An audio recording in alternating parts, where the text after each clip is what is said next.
Hey everyone, welcome back to the channel. If you're tired of Outlook's same old default font or just want your emails to look more polished and personal, this video is for you today. I'll show you exactly how to change the default font in Outlook, the quick way so your messages always reflect your style and professionalism. Let's dive right in. First, open your browser and head over to the Microsoft 365 Outlook login page. If you're not sure where that is, just search Outlook login on Google. It's the first result. Click sign in, type in your Outlook email address and hit next. Then enter your password. Remember, it's case sensitive, so double check for capital letters. If you're on your personal computer, click yes when it asks to stay signed in. If you're on a shared or public device, click no for security.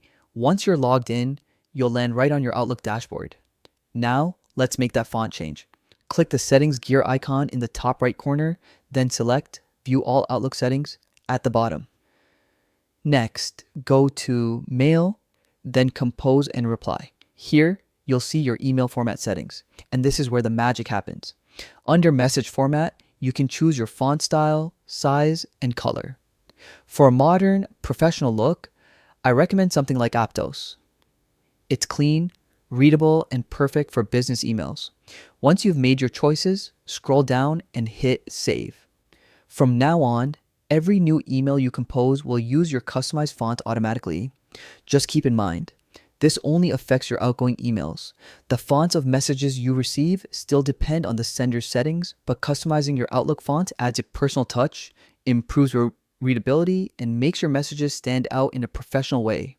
And that's it. You've just learned how to change the default font in Outlook like a pro in under 5 minutes. If this guide helped you, make sure to hit that like button, subscribe for more easy tech tutorials, and drop a comment if you'd like me to cover more Outlook customization tips. Thanks for watching, and I'll see you in the next one.